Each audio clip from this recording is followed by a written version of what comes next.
ओम नमः शिवाय। जैसी दृष्टि वैसी सृष्टि। एक बार एक राजा की सभा में एक चंदन के बहुत बड़े व्यापारी ने प्रवेश किया। राजा की दृष्टि उस पर पड़ी तो उसे देखते ही अचानक उनके मन में विचार आया कि कुछ ऐसा किया जाए ताकि इस व्यापारी की सारी संपत्ति राजकोष में जमा कर दी जाए।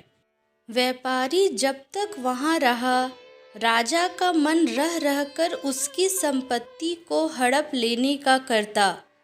कुछ देर बाद व्यापारी चला गया। उसके जाने के बाद राजा को अपने राज्य के ही एक निवासी के लिए आए ऐसे विचारों के लिए बड़ा खेद होने लगा। राजा ने सोचा कि मैं तो प्रजा के साथ न्यायप्रिय रहता हूँ, आज मेरे मन में ऐसा कलुषित विचार क्यों आया। उन्होंने अपने मंत्री से सारी बात बताकर समाधान पूछा। मंत्री ने कहा, इसका उत्तर देने के लिए आप मुझे कुछ समय दे। राजा मान गए। मंत्री विलक्षण बुद्धि का था। वह इधर उधर के सोच विचार में समय ना खोकर सीधा व्यापारी से मैत्री गांठने पहुंचा। व्यापारी से मित्रता करने के बाद उसने पूछा, मित्र तुम चिंतित क्यों हो?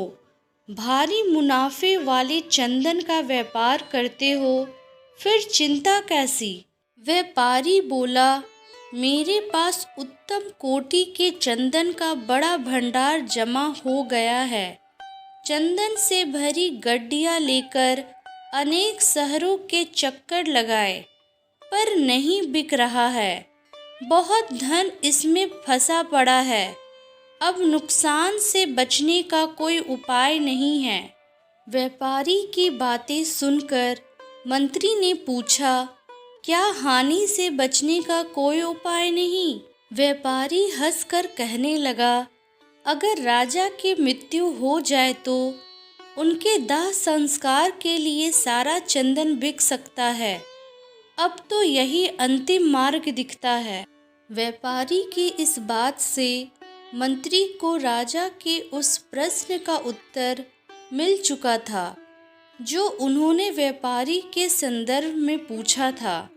मंत्री ने कहा, तुम आज से प्रतिदिन राजा का भोजन पकाने के लिए 40 किलो चंदन राज रसोई भेज दिया करो।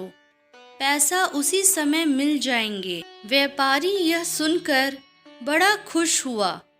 प्रतिदिन और नगद चंदन बिक्री से तो उसकी समस्या ही दूर हो जाने वाली थी। वह मन ही मन राजा के दीर्घायु होने की कामना करने लगा ताकि राजा की रसोई के लिए चंदन लंबे समय तक बेचता रहे। एक दिन राजा अपनी सभा में बैठे थे।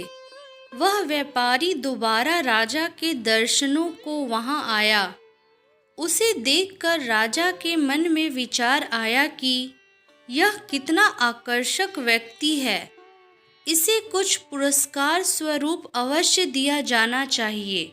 राजा ने मंत्री से कहा, यह व्यापारी पहली बार आया था तो उस दिन मेरे मन में कुछ बुरे भाव आए थे और मैंने तुमसे प्रश्न किया था। आज इसे देखकर मेरे मन के भाव बदल गए। इसे दूसरी बार देखकर मेरे मन में इतना परिवर्तन कैसे हो गया? मंत्री ने उत्तर देते हुए कहा, महाराज, मैं आपके दोनों ही प्रश्नों का उत्तर आज दे रहा हूँ। यह जब पहली बार आया था तब यह आपकी मृत्यु की कामना रखता था। अब यह आपके लंबे जीवन की कामना करता रहता है। इसलिए आपके मन में इसके प्रति दो तरह की भावनाओं ने जन्म लिया है। जैसी भावना अपनी होती है वैसी ही प्रतिबिंब दूसरों के मन पर पड़ने लगता है। यह एक मनोवैज्ञानिक सत्य है। हम किसी व्यक्ति का मूल्यांकन कर रहे होते हैं तो उसके मन में उपजते भाव का उस मूल्यांकन पर गहरा प्रभाव पड़ता है। इसलिए जब भी किसी से मिले तो एक सकारात्मक सोच के साथ ही मिले, ताकि आपके शरीर से सकारात्मक ऊर्जा निकले और वह व्यक्ति उस सकारात्मक ऊर्जा से प्रभावित होकर आसानी से आपके पक्ष में विचार करने के लिए प्रेरित हो सके। धन्यवाद। इस वीडियो को लाइक सब्सक्राइब ज़रूर करें।